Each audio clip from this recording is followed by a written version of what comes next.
So I will happily admit that I am quite obsessed with Anthropologie and all the beautiful homeware that they sell. And I have bought a few pieces over the years. But you know what? One of the things that I have often thought about is whether it might be possible for me to take a design that they are selling and see how closely I might be able to replicate it myself using all the bits that I have in this craft room. So today I'm finally doing it, and I'm going to start with this mug. Now this is part of the Bistro set. There's so many different parts to this gorgeous homeware set. They've got trays and pie dishes and coasters and hooks and mugs, but I'm going to start with the mug just because I am trying to force myself to make more use of my mug press. I am lucky enough to have an actual mug from the store to use as my guide. My mum happened to have bought a whole bunch of these. That might help me to recreate this design. If that sounds as exciting to you as it does to me, then stick around because I'm gonna give this a try.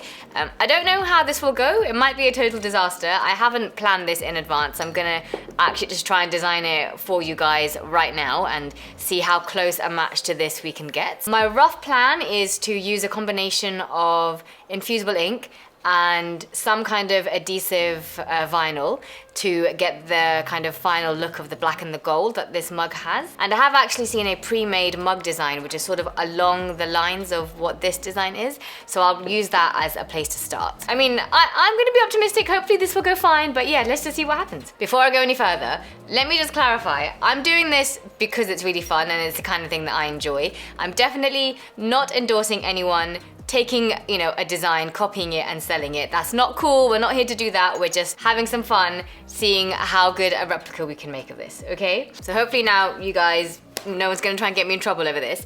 Let's go over to Design Space. Actually, before we do that, let me show you the mug that I'm planning on using. I actually don't have a massive supply of Cricut mugs, and for some reason, all the ones that I do have are the kind which are colored on the inside. So, here is the mug that I am going to use. It's bigger than the Anthropologie mug, and it's not exactly in the same shades. This one is cream, this one is white, and then this has got a black handle and this is gray. So I mean, we just kind of have to work with it. I don't have anything that is closer in colors. Maybe that would be a next step to try and find a mug that is already cream and then work from there. Also, the inside is not the same, but it's fine. We're gonna not stress about that too much. I did need to get the mug out so I can check what size it is. So this is the 15 ounce, which I don't know what that means, 425 mils mug. So I will need to know that in just a minute. Let's get this out the way. Let me start by showing you the design in Design Space, which I saw and it really reminded me of this. So if I go to projects, I'm gonna filter for Cricut because it was a Cricut project. And then search for, I think it was actually also called Bistro. I wonder if this design was itself inspired by Anthropologie. So you can see this already has that kind of honeycomb idea behind it. One thing that I did notice is that this is for the stackable mugs. So the design will be the wrong shape. In fact, we can see this is for a 10 ounce mug and sorry, I forgot, how big was the mug? Okay, sorry. The mug that we have is 15. This will definitely not be the right size, but it's fine. It's a place to start. So I'm gonna hit customize, get it on my canvas. It looks like these are not editable letters. They're a design made out of the individual honeycombs. If I try and get the image information and click on view image sets. Oh, brilliant. Okay, so here they do have all of the individual letters, because if I'm doing this I may as well make it for myself. So I'm going to grab the R and put that on my canvas, get that onto one side, and then the dotted border, let's see, image info. Okay, so that doesn't look like it's part of a set, it's just the border on its own. But if you look, actually all three of these have got a slightly different border design. So if we look at the original, it doesn't actually have a hexagonal border, it's got sort of more of a tiled look on its border. Okay, well let's just keep the monogram for now. And what I want to do is I want to start designing in a template which is for the 15 ounce mug. You can find those. What I'm gonna start by doing is just copying this image. So I've got it ready to paste if I end up having to open a new project. Because if I go into projects and search for the mug guide, again filter for Cricut, yeah, here it is, the mug design setup. And the design we're using is the large mug, customize. Okay, yeah, so it is gonna replace my project. So let's paste that monogram and resize it a bit. I think what I'm gonna actually do is make a copy of this, contour it and get rid of all of these like decorative elements and just keep the letter for now. Because I want to resize it to make the letter a bit bigger. Oh, and one more to go. Sometimes contouring is a little bit glitchy, isn't it?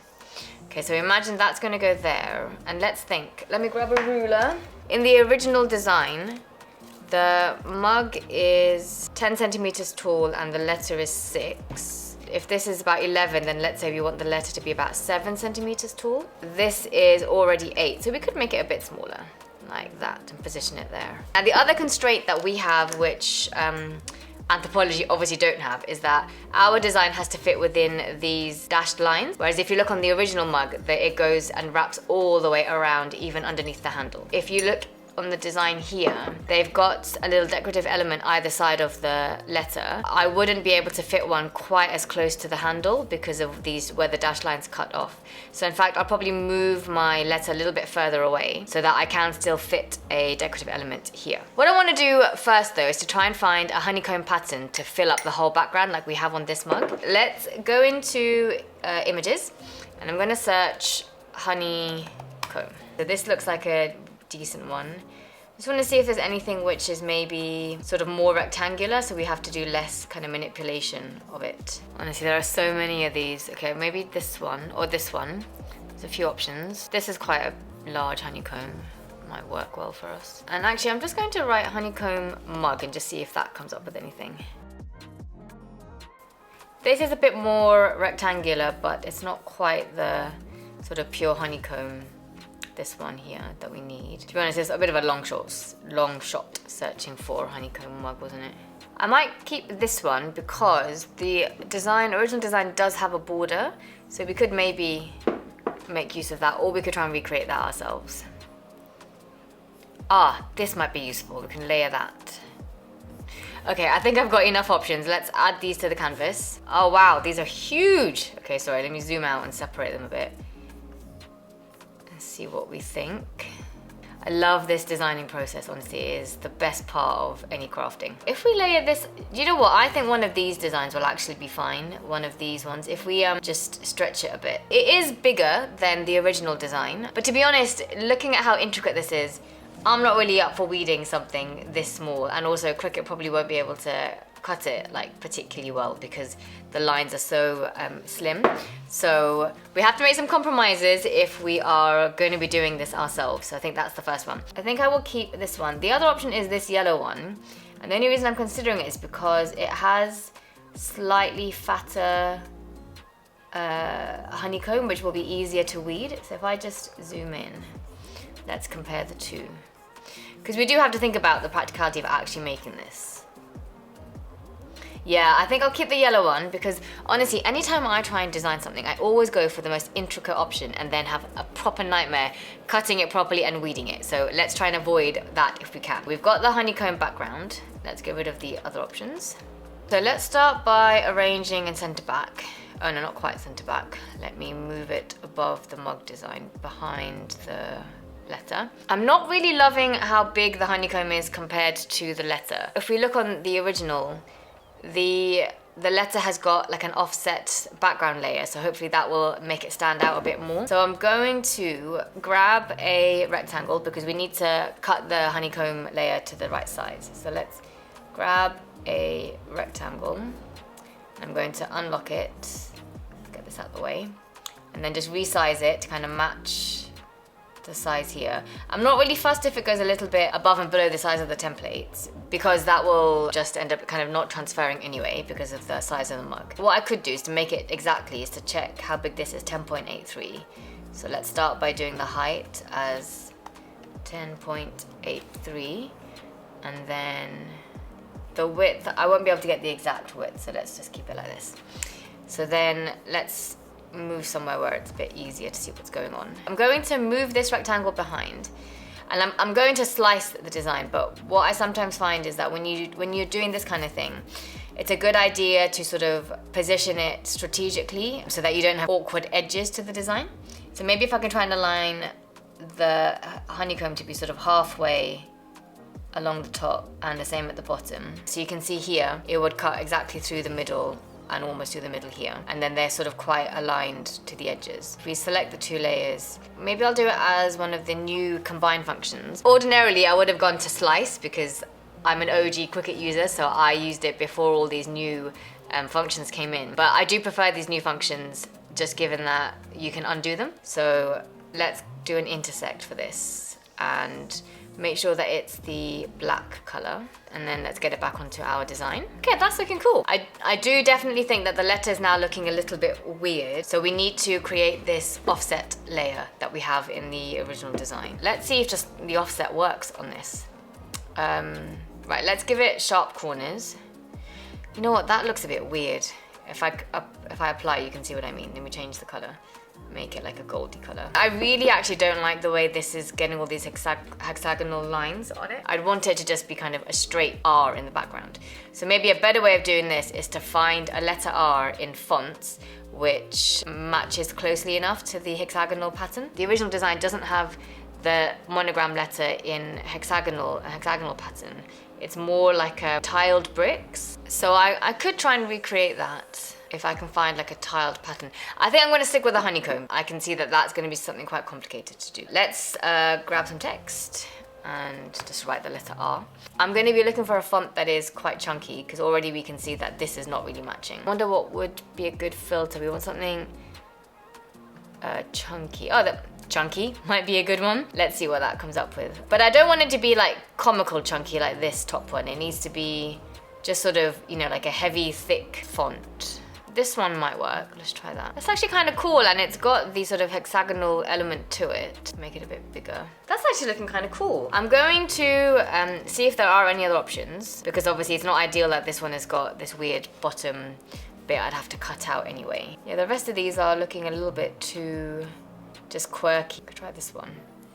It's not quite the right proportions. Hole for the R is a bit too big. It kind of doesn't look as deliberate as this design does. I think it's because of the sharp edges that this one's got versus the curves on this one. I think I'm going to stick with this design and try and work with that. We need to slice off the bottom of this one so that because we don't want to have this weird bottom bit. I'll just grab a square of some sort. I'll unlock it so I can just drag it this way. And probably want to bring it about there. I need to move this out of the way. Combine, subtract, and then bring this back in.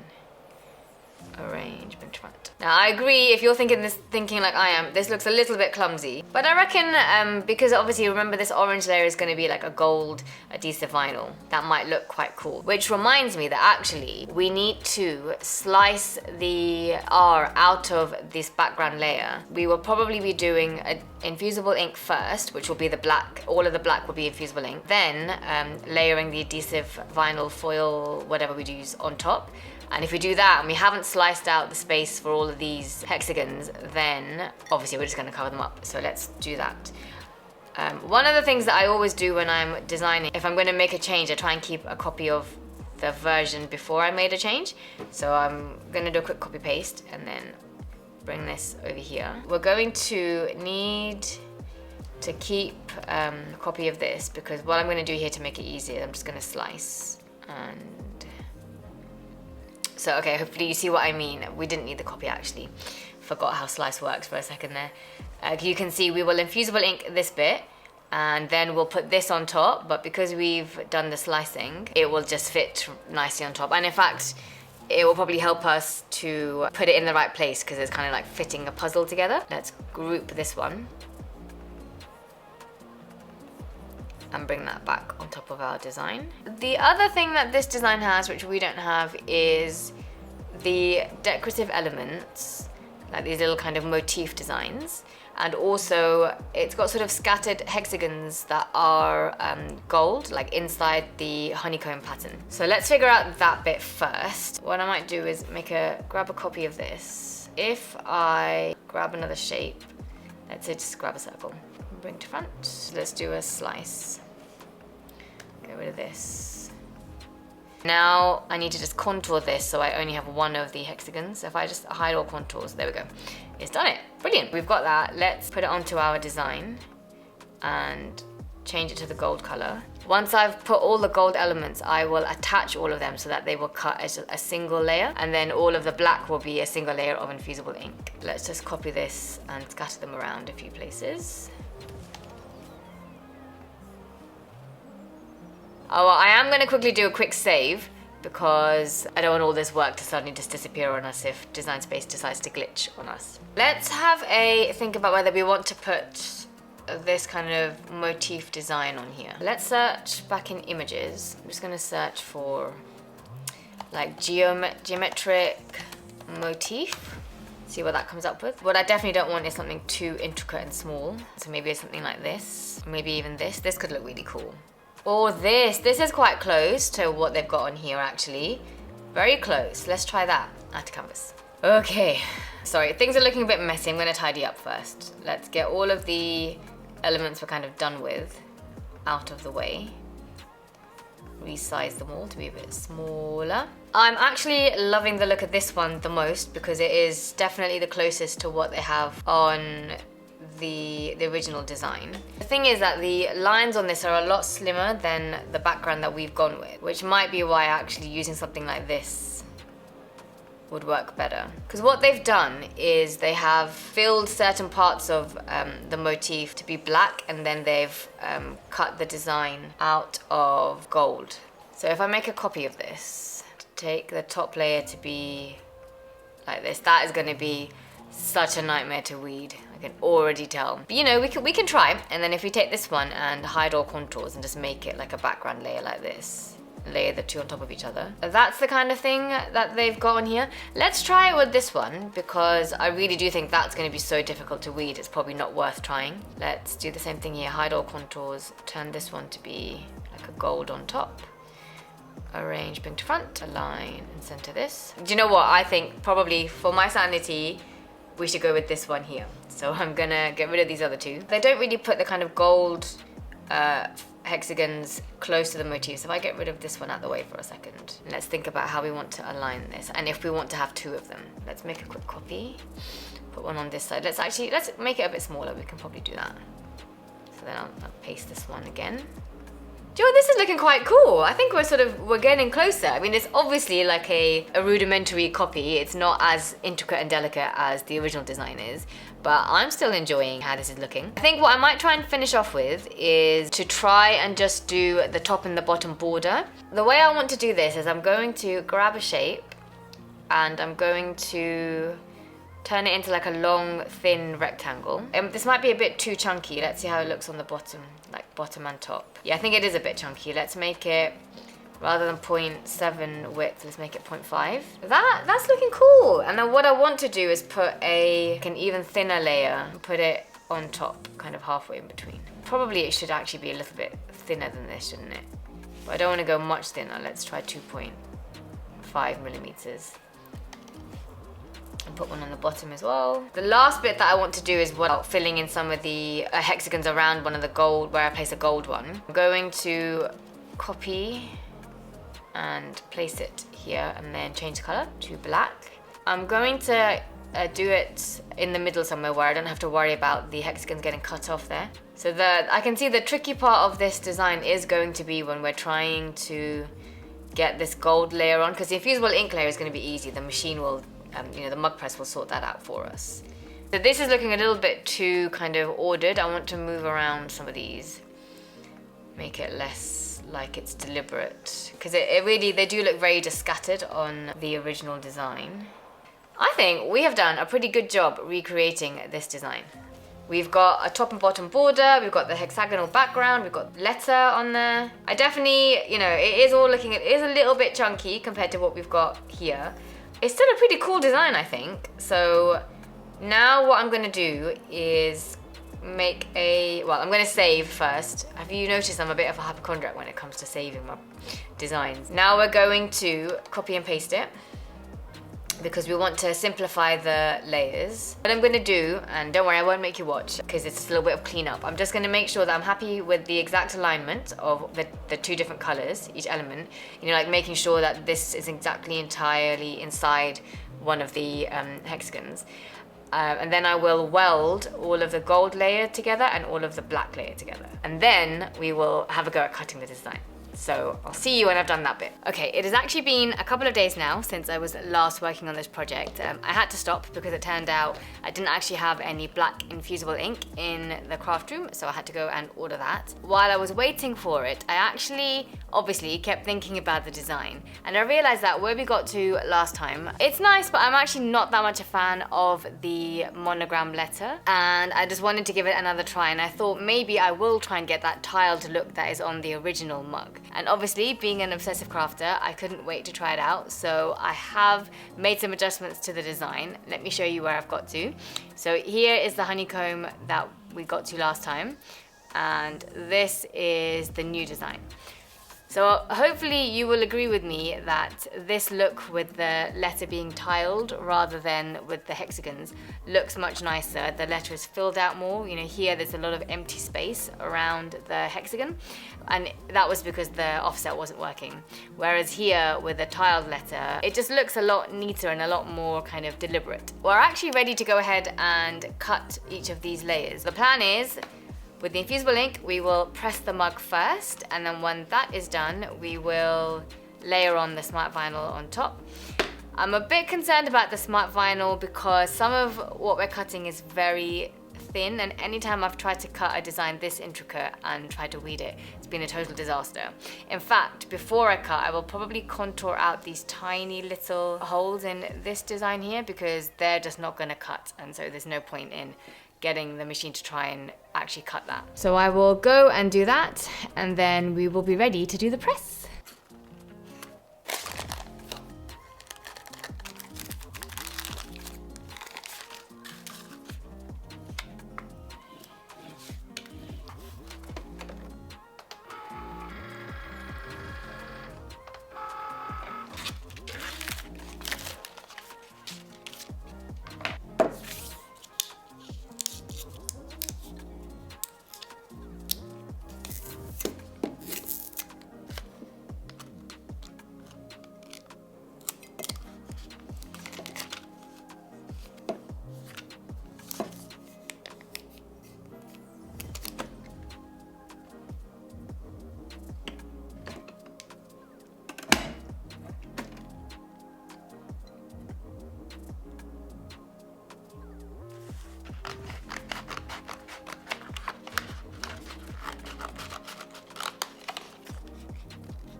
Oh wow, this is the most beautiful result. I'm so proud of this mug.